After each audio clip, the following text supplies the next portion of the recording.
نحمده ونستعينه ونستغفره ونؤمن به ونتوكل عليه ونعوذ بالله من شرور أنفسنا ومن سيئات أعمالنا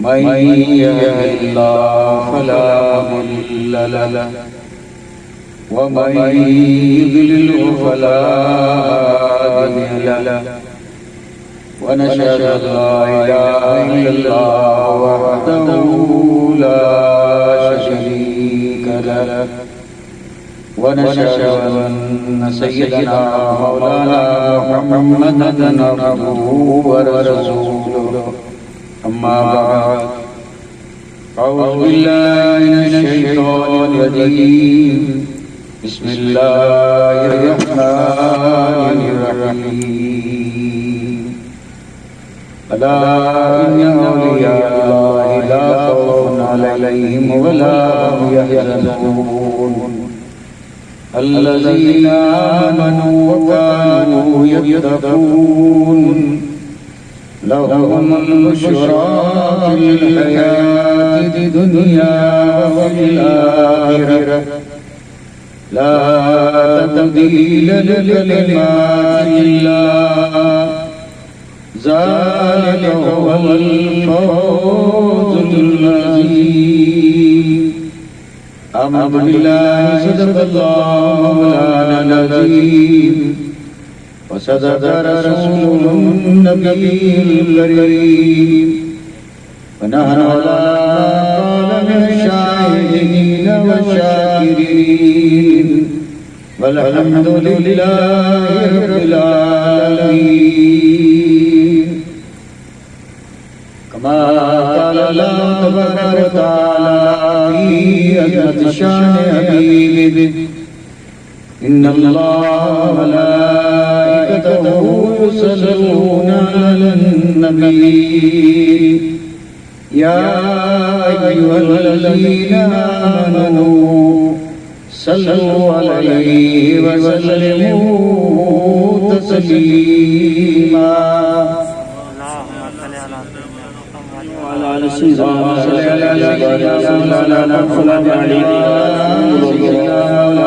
محمد وبارك وسلم صلاة وسلام عليك يا رسول الله صلاة وسلام عليك يا حبيب الله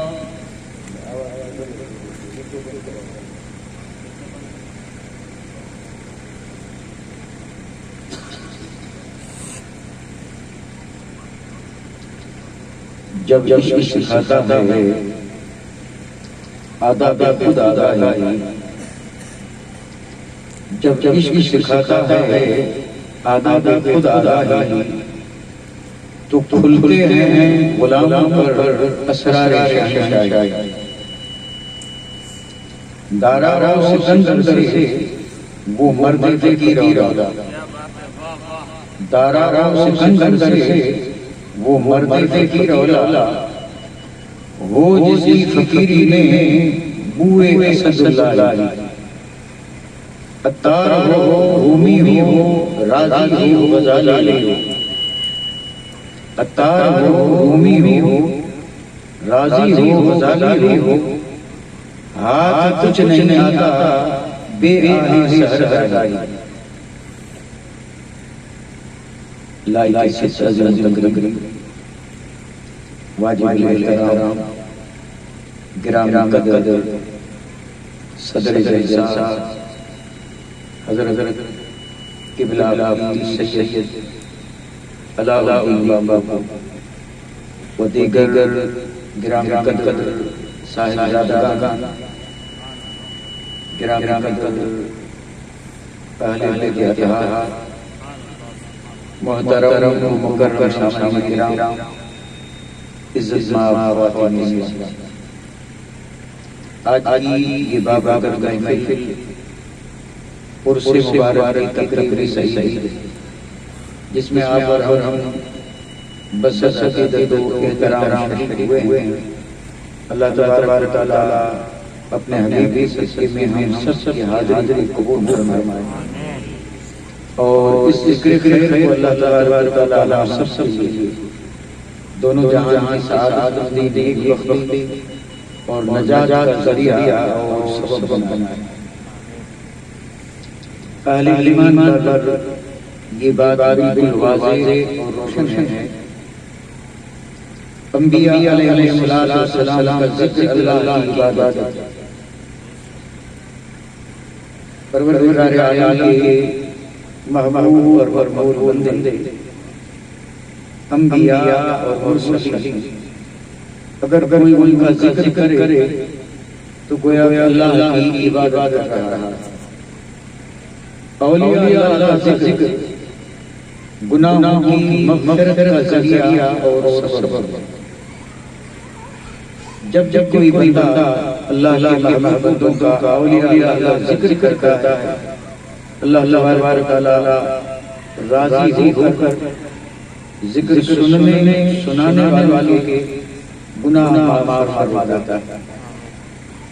بڑی برکت ہے یہ محفل، اس میں آپ اور ہم اولیاء کا ذکر سننے کے لیے اس سردی اور اس ٹھنڈی رات میں اور کافی رات بیتنے کے باوجود بھی اس محفل میں آپ بیٹھے ہیں، یہ ہماری خوش نصیبی اور سعادت دی۔ اللہ تعالیٰ اس بیٹھنے کو اپنے دربار میں قبول فرمائے۔ کیونکہ عرس پاک کی تقریب ہے، اس لیے میں نے قرآن مجید اور قرآن حمید کی وہی مشہور معروف آیت مقدسہ آپ حضرات خدمت میں تلاوت کرنا شرف حاصل کیا۔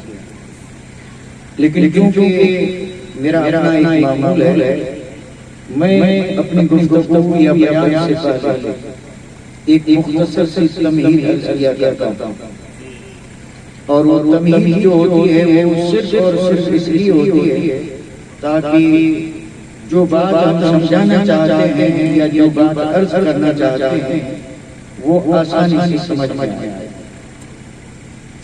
آپ اس دنیا کا جائزہ لیں، غور فرمائیں، سوچیں، کیونکہ اللہ تعالیٰ نے سب کو عقل کی دولت سے نوازا، تو ذرا سا بھی اگر غور و فکر کریں تو یہ بات بالکل آسانی سے سمجھ میں آئے کہ اس پوری روح زمین پر جہاں جہاں انسان بستے ہیں بلا تفریق مذہب و ملت، چاہے جس مذہب سے تعلق رکھیں، چاہے جس قوم سے تعلق رکھیں، اور دنیا کے کسی بھی خطے سے تعلق رکھتے ہوں، لیکن ایک بات بالکل سب کے اندر یکساں پائی جاتی ہے، اور وہ بات یہ ہے کہ دنیا میں ڈھونڈنے سے بھی آپ کو کوئی آدمی نکما نہیں ملے گا۔ نکمے سے میری مراد ہے بغیر کام کے، کیونکہ لفظ نکما کئی معنی استعمال ہوتا ہے، اور یہاں میں نے یہ جو لفظ لیا ہے اس سے میری مراد یہ ہے بغیر کام کے، ڈھونڈنے سے کوئی آدمی نہیں ملے گا۔ ہر آدمی آپ دیکھیں گے کسی نہ کسی کام میں مشغول ہے، اور کام میں مشغول ہونا کی ضرورت بھی ہے، کیونکہ زندہ رہنے کے لیے کوئی ذریعہ چاہیے، تو ہر آدمی کسی نہ کسی کام میں مشغول ہے۔ اب یہ جس کو ہم کہتے ہیں کسب یا پیشہ، اب یہ پیشے اگر الگ الگ ہیں لیکن ہر آدمی کوئی نہ کوئی پیشہ ضرور اختیار کیے ہوئے۔ آپ دیکھیں گے ایک کسان جو ہے وہ صبح سے لے کے شام تک اپنی کھیتی کے کام میں مشغول ہے، موسم کے اعتبار سے جدا جدا فصلیں ہو رہا ہے، فصلیں کاٹ رہا ہے، پھر اناج کو صاف کر کے بیچ رہا ہے، اسی میں مشغول ہے، اس کام میں۔ آپ ایک چروائے کو دیکھیں جس کے پاس چوپائے ہیں، تو وہ اپنی ساری عمر ان چوپایوں کے پیچھے ہر موسم میں آپ دیکھیں کہ صبح ہوئی چوپائے لے کے روانہ ہوا اور شام ہوئی تو لے کے واپس آ گئے. اس کا یہ رات جب معمول ہے. آپ ایک کاریگر کو دیکھیں چاہے جس کام کا کاریگر ہو, روزانہ اس کا یہ معمول ہے.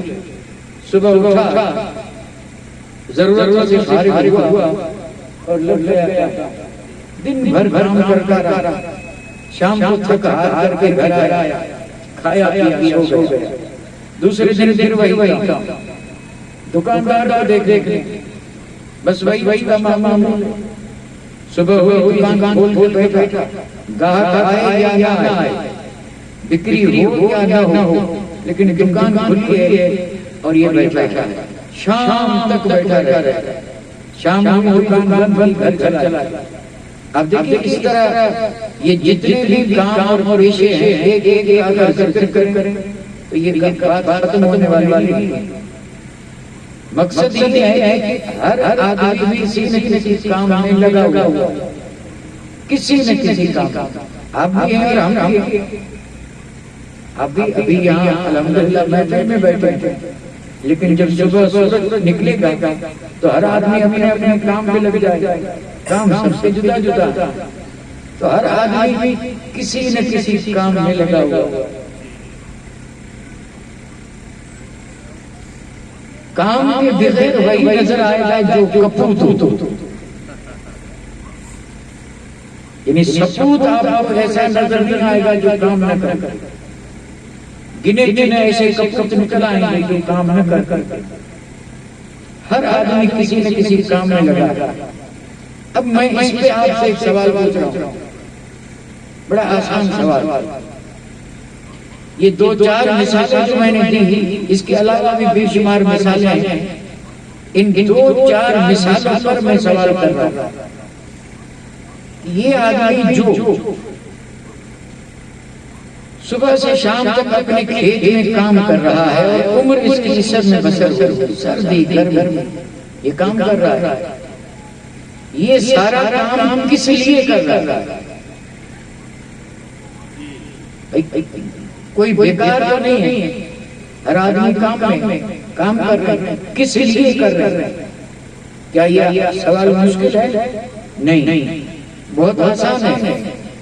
اس کا جواب صرف ایک ہی ہے اور وہ بالکل حقیقت پر مبنی ہے. بالکل حقیقت پر مبنی ہے. یہ جتنے بھی کام کرنے والے ہیں, چاہے جو کسب ہو, چاہے جو معاش ہو, ذریعہ معاش ہو, کسی سے بھی آپ پوچھیں کہ بھائی یہ کام کیوں کر رہے ہیں, تو وہ کہے گا کہ یہ کوئی پوچھنے کی بات ہے. ہم یہ کام کر رہے ہیں پیٹ کے لیے, اس کے لیے, اور اس سے بھی زیادہ اگر کوئی آگے بڑھ کے جواب دے گا تو وہ یہ دے گا کہ بال بچوں کے لیے. یعنی کسی چیز سے آپ کس کے لیے یہ کام کر رہے ہو تو کہیں گے پیٹ کے لیے, بال بچوں کے لیے. اس کے سوا کوئی جواب ہے؟ یعنی اگر آدمی جھوٹ نہ بولے اور سچ بولے تو سچا جواب یہی ہے کہ جو کچھ بھی کوئی آدمی کر رہا ہے وہ یا پیٹ کے لیے یا بال بچوں کے لیے. ہاں یہ ممکن ہے کچھ لوگ جو ہے وہ ہمیں یہ کہیں کہ نہیں بھائی آپ کا یہ جواب درست نہیں ہے, ہم چونکہ گاؤں کے سرپنچ ہیں اس لیے ہمارا کام نہ صرف پیٹ کے لیے نہ بال بچوں کے لیے, ہم کام کر رہے ہیں سارے گاؤں والوں. ٹھیک ہے, اور سرپنچ صاحب کا یہ جواب سن کے اور ایم ایل اے صاحب کا اس نے کہا کہ ہم جو کام کرتے ہیں وہ پورے اس علاقے کے لیے, صرف ایک گاؤں کے لیے نہیں بلکہ اس پورے علاقے کے لوگوں کی بھلائی کے لیے ان کی خدمت کر رہے ہیں. اور اس سے بھی آگے ایم پی بہت بڑا, اور ایم پی جب بولا تو وزیر اعظم بولا کہ میرا تو ہر کام اس کے لیے ملک کے لیے. اور پھر ملکوں میں ہوا اتحاد تو کچھ لوگ ایسی یعنی خدمت کی باتیں کرتے ہیں کہ ہم جو کچھ کر رہے ہیں پوری انسانیت کے لیے، پوری دنیا انسانیت کی بھلائی کے لیے، بس یہاں جا کر اور یہ جواب ختم ہوا۔ انسان جو بھی کر رہے ہیں یا پیٹ کے لیے یا بال بچوں کے لیے یا گاؤں والوں کے لیے یا صوبے والوں کے لیے یا ملک کے لیے یا پوری دنیا کے لیے، لیکن جس نے جو کیا سب کس کے لیے؟ دنیا کے لیے، دنیا کے لیے۔ ساری دنیا کے انسان اسی جھنجھٹ میں پھنسے ہوئے ہیں، اس سے باہر دنیا نکل نہیں سکتا۔ اب ذرا غور سے سن لیں، غور سے سن لیں کہ جہاں پوری دنیا کے انسان اسی پیٹ اور بال بچے اور دنیا والوں میں پھنسے اور اسی کے لیے کر رہے ہیں، سب اسی کے لیے، پوری زندگی میں جو کیا سب اسی کے لیے، اٹھے تو اسی کے لیے، کہیں گئے تو اسی کے لیے، خون پسینہ ایک کر کے محنت کی تو اسی کے لیے، سوچتے چلے جائیں، مر رہے ہیں اسی کے لیے، جی رہے ہیں اسی کے لیے، جھگڑے بھی اسی کے لیے، دوستی بھی اسی کے لیے، دشمنی بھی اسی کے لیے، یہ سارا کا سارا دنیا کا جھنجھٹ دنیا کے لیے۔ اب جو میں بات کر رہا ہوں حقیقت پر مبنی، اور وہ یہ ہے کہ اسی روئے زمین پر اسی آسمان کے نیچے انہی لوگوں کے بیچ میں، انہی لوگوں کے بیچ میں کچھ انسان ایسے بھی ہیں، اور اگر میں یہ کہوں کہ تھے ہیں قیامت تک رہیں گے، کچھ انسان ایسے تھے ہیں اور قیامت تک رہیں گے، انہوں نے یہ ہے کہ قسم رکھ لی وہ جو کچھ بھی کرتے ہیں، نہ بیٹے کے لیے، نہ بال بچوں کے لیے، نہ دنیا والوں کے لیے، نہ ساری انسانیت کے لیے، بلکہ وہ کچھ بھی کرتے ہیں صرف اللہ اور اس کے رسول کے لیے۔ بہت اچھے، حق ہے، حق ہے، یعنی ان کا کوئی کام ایسا نہیں جو اللہ اور اس کے رسول کے لیے نہ ہو، اور جو اس طرح اپنی زندگی بسر کرتے ہیں اللہ ان کے سر پہ بلائے کرتا ہے۔ سبحان اللہ، سبحان اللہ، واہ واہ واہ۔ اب آپ سوچتے ہوں گے کہ بھئی یہ تو ایسا معمہ ہے سمجھ نہیں آتا، کھانا پیٹ کے لیے ہے اور آپ کہہ رہے ہیں کہ وہ ہر کام اللہ کے لیے کرتے ہیں۔ یہ پہننا انسان جسم کو ڈھانپنے اور آرام پہنچانے، سردی گرمی سے بچانے کے لیے اپنے لیے تو ہوا، اور آپ کہہ رہے ہیں کہ وہ سب اللہ کے لیے، تو یہ ہر کام اللہ کے لیے ہو کیسے سکتا ہے؟ ہر کام اللہ کے لیے، ہر کام اللہ کی رضا کے لیے، ہر کام اللہ کے رسول کی رضا کے لیے۔ اب یہ جو میں نے ایک دعویٰ کیا، میں کوشش کروں گا آگے چل کے اسے سمجھانے کی، لیکن یہ میں نے جو بات عرض کی ہے اگرچہ میں نے اپنے الفاظ میں اسے آپ کی خدمت میں پیش کیا ہے، لیکن حقیقت میں یہ حدیث پاک کا مفہوم ہے جو میں نے آپ کی خدمت میں پیش کیا۔ سبحان اللہ، سبحان اللہ، حدیث پاک۔ اب میں نے جو عرض کیا اس کا خلاصہ یہ سب اللہ کے لیے، ہر کام اللہ کے لیے، اور یہ جو عنوان ہے کسی سے لیا۔ اب ذرا سماعت فرما لیں حدیث پاک، اور حدیث جہاں پڑھی جائے رحمت نہ برسے۔ میرے آقا ارشاد حدیثی الفاظ سن لیں، ان للہ اناسا ما هم بانبیاء ولا شہداء یغبطهم الانبیاء والشہداء علی مدانتهم من اللہ تعالی قالوا اخبرنا یا رسول اللہ من هم قال هم قوم وهذا وروحا علی غیر ارحام بینهم ولا اموال یعطونها فوالله إن وجوههم للنور وهم على منابر من النور لا يخافون الله خلف الناس ولا يحزنون الله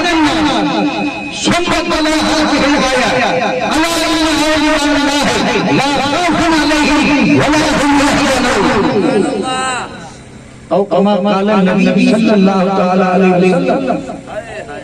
اب حدیث پاک کا ترجمہ سماعت فرما لیں. صحابہ کا مجمع ہے. سبحان اللہ اللہ اکبر. صحابہ کا مجمع ہے بھی نبی جلوہ فرما ہے. تب تو حال یہی ہے کہ جب حسن سے ان کا جلوہ فرما تو انوار کا عالم ہر کوئی خدا ہے دن دیکھے تو دیدار کا عالم کیا ہوگا. صحابہ ہیں جو دیدار کر رہے ہیں اور میرے آقا جلوہ فرمائیں. انہی صحابہ کی جناب میں میرے آقا نے فرمایا میرے دیوانوں ان للہ وناسا فرمایا خدا کے کچھ بندے ایسے ہیں.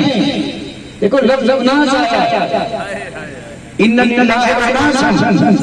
رب کے کچھ بندے ایسے ہیں کچھ لوگ ایسے ہیں. یہ میں لفظی ترجمہ کر رہا ہوں ناس کا. کچھ لوگ ایسے ہیں ماں ہم نبی بھی نہیں شہید بھی نہیں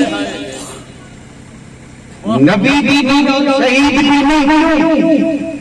چونکہ نبی بڑی شان والے شہید بھی بڑے مقام والے. یہ نہ تو نبی ہیں نہ تو شہید ہیں پھر بھی مقام اتنا بلند ہے. یہ جب تو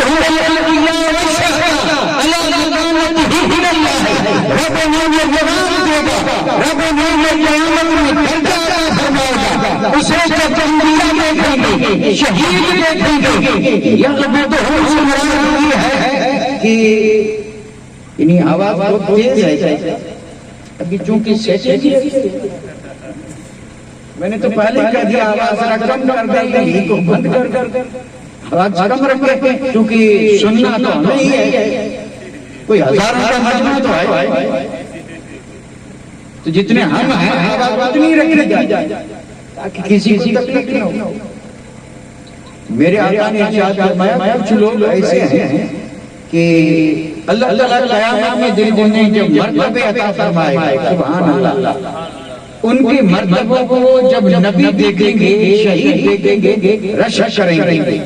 رشک کریں گے کہ یہ نبی بھی نہیں شہید بھی نہیں پھر بھی اتنا اونچا مقام پھر بھی اتنا اونچا مقام. تب صحابہ کرام نے پوچھا تھا یا رسول اللہ یہ ہیں کون؟ نبی بھی نہیں شہید بھی نہیں. مقام اتنا ملا کہ انبیاء بھی دیکھ کے خوش ہو رہے ہیں شہید بھی دیکھ کے خوش ہو رہے ہیں قیامت کے دن. اور یہ نہ نبی ہیں نہ شہید ہیں. تو صحابہ نے کہا یا رسول اللہ ذرا ہمیں خبر تو دے من ہوں یہ ہے کون. اب سنیے اب جو میں نے پہلے بات کی تھی اس کی بات آ رہی ہے. میرے آقا نے فرمایا ہم قوم تہابوا بروح اللہ. یہ وہ قوم ہے جس نے جو کیا سب اللہ. یہ وہ قوم ہے. یہ میں صرف معاوضہ کر رہا ہوں لفظ نہیں کر رہا ہوں.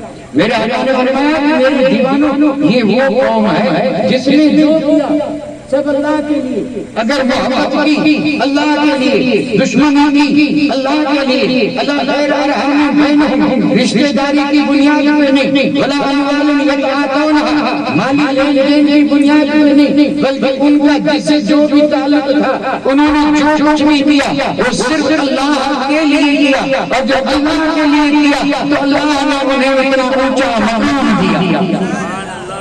نعرہ تکبیر نعرہ رسالت عظمت اولیاء کرام. سبحان اللہ.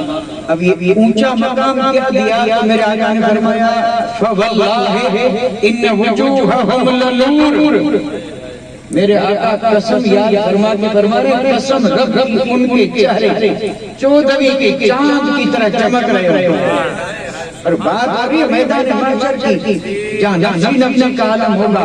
فرمایا واللہ ان وجوہہم لنور. قسم رب کی ان کے چہرے پر نور ہوں گے ان کے چہرے نورانی ہوں گے. وہم علی منابر من النور. اور وہ بیٹھے بھی ہوں گے نور کے منبروں پہ. سبحان اللہ سبحان اللہ. میدان محشر میں جہاں نبی نبی کا عالم ان کے لیے اللہ تعالیٰ نور کے ممبر رکھے گا اور یہ نور کے ممبر میں بیٹھے ہیں. اور پھر آگے فرمایا جس دن سب ڈر رہے ہوں گے انہیں کوئی ڈر نہیں ہوگا. جس دن پوری انسانیت غمزدہ ہوگی انہیں کوئی غم نہیں ہوگا. اور یہ حدیث بیان کر کے میرے آقا نے یہی آیت پڑھی الا ان اولیاء اللہ لا خوف علیہم ولا هم يحزنون. خبردار جو اللہ کے ولی ہیں وہ یہاں بھی اور وہاں بھی بے خوف ہیں اور بے غم ہیں. ہر کام اللہ کے لیے. یہ تو میں نے حدیث پڑھ دی برکت کے لیے چونکہ حدیث کی تشریح مقصد نہیں ہے ورنہ اگر حدیث کی تشریح کریں تو اس حدیث پاک کا ایک کلمہ بہر بے قرار ہے. تشریح کی بھی ضرورت نہیں, تفسیر کی بھی ضرورت نہیں. میں نے صرف ایک دعویٰ کیا تھا اس دعوے کے دلیل کے طور پہ اس حدیث پاک کو عرض کر دیا. یہ میں نہیں کہہ رہا ہوں, میرے آقا نے ارشاد فرمایا ہے اس روئے زمین پر کچھ بندے ایسے بھی ہیں جن کا ہر کام اللہ کے لیے, ہر کام اللہ. اچھا اگر سمجھ میں نہ آئے تو آئیے جس چیز سے ہم آسانی سے سمجھتے ہیں میں وہ بتاتا تھا. جس چیز کو ہم آسانی سے سمجھتے ہیں اسی سے بتاتا ہے. بات ایسی کروں گا کہ انشاءاللہ جب چھیڑوں گا تو آپ کے چہرے کھل اٹھیں گے کیونکہ سنی سنائی بات ہے سب کے ذہن میں. نظام الدین محبوب الہی, نظام الدین محبوب الہی اور ان کے چہیتے ہیں محبوب ہیں امیر خسرو. حضرت امیر خسرو نظام الدین محبوب الہی نے حضرت امیر خسرو کو اپنی دربار میں طلب کیا. موسم ایسا تھا دہلی میں اس روز تیز تند بارش ہو رہی, طوفانی ہوائیں, زبردست طوفان, اتنی تاریکی کہ قریب کی چیز دکھائی نہ دے, اتنا تیز تند یعنی طوفان. حضرت امیر خسرو کو آپ نے بلا کے فرمایا کہ امیر خسرو یہ جدید کی پیالی ہے بھیجا اور جمنا نے اس پار کے اللہ والا بیٹھا اسے کھلا دیا. آئی بات یاد کہ بھول گئے ہو پہلے یاد ہے تھوڑی سی یاد کر لیں, تھوڑا ذہن میں زور دیں تو یاد آئے گی نا. محبوب الہی کی بات آتی, آپ نے محبوب الہی سے فرمایا, محبوب الہی نے امیر خسرو سے فرمایا تیر لے جا. جمنا نے اس پار ایک بیٹھا اسے کھلا دیا. اب حضرت امیر خسرو نے دیکھا تیز بارش ہو رہی ہے, طوفانی ہوائیں چل رہی ہیں اور کشتی والوں نے کشتیاں لنگر انداز کر دی. لوگ سب اپنے گھروں میں ڈوب کے بیٹھے ہیں. ابھی اس وقت اس پار جانا یہ ممکن کیسے ہوگا, جاؤں کیسے؟ تو انہوں نے انکار تو نہیں کیا, آج کا مرید نہیں تھا. آج کا مرید ہوتا تو کہتا میں کمزور ہوں فلاں کو بھیج دو, اور میرے گھر ابھی کوئی نہیں, بیوی بچے اکیلے ہیں اور یہ بارش برس رہی ہے اتنی تیز اور طوفان اور یہ گرج بھی ہے, چمک بھی ہے, بچے ڈریں گے, فلاں کو بھیج دو. نہیں, یہ مرید کی شان تھوڑے ہے. مرید تو کہتا ہی اس کو ہے کہ جو مرشد کے ہاتھ پہ بک جائے, اور حقیقت میں مرید ہوتا ہے جو اپنا کچھ نہ سمجھے, جان بھی مرشد کے حوالے کر دے. تو حضرت امیر خسرو نے انکار تو نہیں کیا, عرض کیا, کہنے لگے آقا جانے کو تو میں تیار ہوں لیکن آپ دیکھیں باہر حال کیا ہے, کتنی تاریکی ہے, کوئی کشتی والا نہیں, جمنا میں اس پار جاؤں کیسے؟ حضرت محبوب الہی نے فرمایا بیٹا گھبرانے کی بات نہیں ہے, میں تجھے ایک وظیفہ دے رہا ہوں. جمنا کے کنارے پہ جب پہنچے تو وہ وظیفہ پڑھنا, پانی تجھے جگہ دے دے. اسی کا نام تو ولایت ہے, ورنہ ولی میں اور عام آدمی میں فرق کیا؟ ولی کو رب اختیار کرتا ہے, یہ طاقت دیتا ہے. تو آپ نے فرمایا کہ میں تجھے وظیفہ دے رہا ہوں, جمنا کے کنارے پہ جب پہنچے تو یہ وظیفہ پڑھ لینا, سمندر تجھے جگہ دے دے. اب یہ کھیر کی پیالی لے کے روانہ ہوا تو فرمایا کہ مرشد وظیفہ دے دے. اب آپ سنیں وظیفہ کیا دیا تھا. محبوب الہی نے فرمایا کہ جب جمنا کے کنارے پہ پہنچو تو جمنا سے پانی سے کہنا کہ اے پانی مجھے جس نے بھیجا ہے جس نے شادی نہیں کی مجھے راستہ دے دے. محبوب الہی نے جب یہ وظیفہ دیا تو امیر خسرو نے کہا عجیب بات ہے، حضرت محبوب الہی نے شادی بھی کی ہے، آپ کی اولادیں بھی ہیں، ولی جھوٹ نہیں بولتا، جھوٹ بولے وہ ولی نہیں ہوتا. حکمت ضرور ہے. آپ نے فرمایا پانی سے جا کے کہنا اس نے بھیجا ہے، پانی مجھے راستہ دے، مجھے اس نے بھیجا جس نے شادی نہیں کی. یہ پکا نہیں تھا. کھیر کی پیالی لے کر کے اسی تاریک رات میں، طوفانی ہواؤں میں، تیز بارش میں راہ چلتے ہوئے جب جمنا کے کنارے کھڑے ہوئے کہا پانی مجھے اس نے بھیجا جس نے شادی نہیں کی راہ دے. اب یہ کہنا تھا راستہ بن گیا، راستہ بن گیا. حضرت موسیٰ نے عصا مارا، نیل پھٹ گیا، وہاں مسا تھا، یہاں میرے آقا کی امت میں ولی کی داد تھی، ہٹ گیا، راستہ مل گیا. اور یہ جب کھیر لے کے اس پار پہنچے تو حیرت کی انتہا نہیں رہی. ایسی حالت میں بھی اسی کنارے پہ ایک اللہ والا بیٹھا اور وہیں وہ بندگی کر رہا ہے، نماز پڑھ رہا ہے، اس حال میں بھی رب کو یاد کر رہا ہے. اب جب دیکھا کہ یہ بندہ بیٹھا ہے، نہ اس کو برسات کی پرواہ، نہ سردی کی، نہ گرمی کی، نہ بھوک پیاس، اس طرح بیٹھا رب کو یاد کر رہا ہے. اب یہ ادب سے کھڑا رہا. جب اس نے سلام پھیرا تو انہوں نے کھیر پیش کی کہ میرے مرشد نے، محبوب الہی نے آپ کے لیے کھیر بھیجی ہے، آپ اسے تناول فرما لیں. اس نے کہا الحمدللہ. اسی وقت بسم اللہ پڑھی، کھیر کو تناول فرمایا، اچھے طریقے سے پیالی کو چاٹ کر کے، جو سنت ہے، چاٹنا سنت ہے، اور آج کل یہ عیب بن گیا، اسی لیے تو رزق کی برکتیں چلی گئی. اب انہوں نے کھا کر کے پیالی واپس دی حضرت امیر خسرو کو اور فرمایا کہ اب تیرا کام ہو گیا، اب جا، واپس جا. تو یہ وہی کھڑے کھڑے عرض کرنے لگے کہ واپس جاؤں کیسے؟ دیکھ رہے ہیں کوئی کشتی ہے اس طوفان میں، کشتی والا تو کوئی ہے نہیں، جاؤں کیسے؟ تو انہوں نے کہا جیسے آیا تھا ویسے جا. اس درویش نے کہا جیسے آیا تھا ویسے جا. تو انہوں نے کہا جیسے آیا تھا ویسے کیسے جاؤں؟ آیا تھا تو محبوب الہی نے وظیفہ دیا تھا، اور اب جا رہا ہوں تو آپ وظیفہ دے دیں تاکہ اسی سے میں پار پہنچ جاؤں. تو انہوں نے ذرا سر جھکا کے اور پھر کہا بیٹے جمنا کے کنارے پہ جا کر کے پانی سے کہہ دے کہ اے جمنا مجھے راستہ دے دے، مجھے بھیجا اس نے ہے جس نے کبھی کھایا نہیں، جس نے کبھی کھایا نہیں. اب یہ اور حیرت زدہ کہ میری نگاہوں کے سامنے کھیر کھائی اور یہ کہہ رہے کہ کھایا نہیں، ولی جھوٹ نہیں بولتا، حکمت ضرور ہے.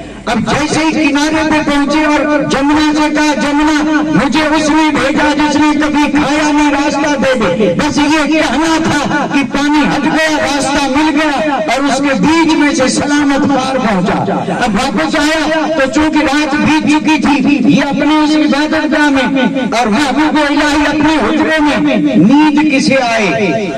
بات یہ ایسی تھی، کروٹیں بدلتے بدلتے صبح ہوئی اور جب دربار لگا اور جب سارے مرید آ کر کے بیٹھے تو امیر خسرو بھی بیٹھے ہیں، لیکن امیر خسرو کے دل میں جو ہلچل تھی، محبوب الہی مسکراتے رہے اور پھر جب دیکھا کہ صبر کا پیمانہ لبریز ہو رہا ہے، بلا کے پوچھا خسرو بات کیا ہے؟ تو کہنے لگے کہ آقا بات کیا ہوگی، رات کو جو ہوا آپ نے فرمایا، میں نے کیا، نہ کسی اور نے دیکھا، نہ کسی کو پتا، سمجھ میں کیسے آئے؟ آپ نے وظیفہ وہ دیا جو مجھے سمجھ میں نہیں آیا، اس نے بھی وظیفہ وہ دیا جو مجھے سمجھ میں نہیں آیا، آپ سمجھا دیں تو بڑی مہربانی. تو آپ نے فرمایا بیٹا میں نے جو یہ کہا تھا نا، میں نے یعنی اس نے بھیجا ہے جس نے شادی نہیں کی. تو قسم رب کی میں نے اپنے نفس کو راضی کرنے کے لیے شادی نہیں کی تھی، خواہشات کی تکمیل کے لیے شادی نہیں کی تھی، میں اپنے نفس کو تو پہلے ہی ختم کر چکا تھا، میں نے شادی صرف اس لیے کی تھی کہ میرے نبی کی سنت ہے، تو میں نے شادی اللہ اور اس کے رسول کو راضی کرنے کے لیے کی تھی، نہ کہ میرے لیے۔ تو بتائیے شادی میرے لیے ہوئی کہاں؟ اور اس نے جو کھایا تو وہ زبان کے چٹکارے کے لیے نہیں، پیٹ بڑھانے کے لیے نہیں، 3 دن کا بھوکا تھا اور وہ کھاتا صرف اس لیے تھا کھاؤں تاکہ جسم میں خون بنے تو جسم میں طاقت آئے، اور طاقت آئے تو سجدے پہ سجدہ کروں۔ اس نے کھایا بھی خدا کے لیے اور میں نے شادی بھی کی خدا کے لیے۔ اچھا ایک بات اور عرض کرتا چلوں، اب بھی اگر یہ بات سمجھ میں نہ آئی ہو کہ ہر کام خدا کے لیے کیسے ہوتا ہے، اس سے آسان بات اور ہو نہیں سکتی۔ ہر کام خدا کے لیے تو اس میں دیکھنا پڑے گا ہم جو کام کر رہے ہیں اگر اس میں اللہ اور اس کا رسول راضی ہے تو یہ خدا کے لیے ہے، اور ہم جو کام کر رہے ہیں اگر اس میں اللہ ناراض ہے، رسول ناراض ہے تو یہ پیٹ کے لیے ہے اور دنیا کے لیے ہے۔ نہیں پھر بھی سمجھ میں نہیں آیا؟ ہم جو بھی کام کریں اس لیے کریں کہ اس سے اللہ راضی۔ ابھی آپ جا کے سوئیں گے، میں بھی سوؤں گا، سب جا کے سوئیں گے، اللہ اچھی چین کی نیند عطا فرما دے۔ نیند بھی رب کی بڑی نعمت ہے۔ اب نیند جب سوئیں گے تو ظاہر بات ہے پھر اٹھنا پڑے گا، اٹھیں گے ضرور۔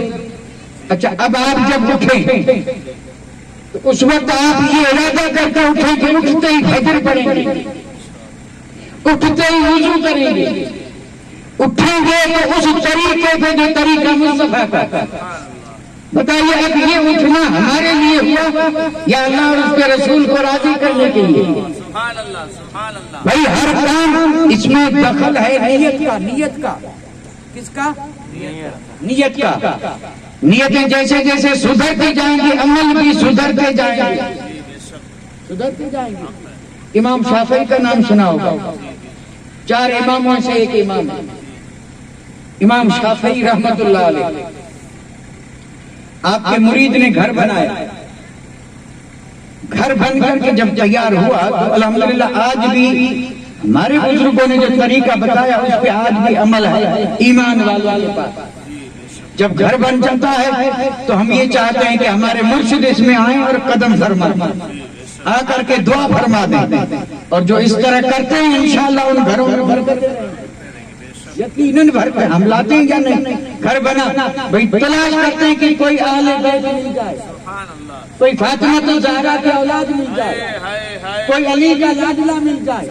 کیوں لاتے ہیں؟ یہ وہی سے چلا، آج کی بات نہیں۔ امام شافعی کے شاگرد بھی وقت کے امام، انہوں نے گھر بنایا، گھر بن کر جب تیار ہوا تو یہ پہنچے امام شافعی کے پاس اور جا کر کے عرض کرنے لگے کہ امام میں نے گھر بنایا ہے اور میں یہ چاہتا ہوں کہ آپ چلیں اور اس گھر میں قدم مبارک رکھیں تاکہ گھر میں برکتیں آئیں۔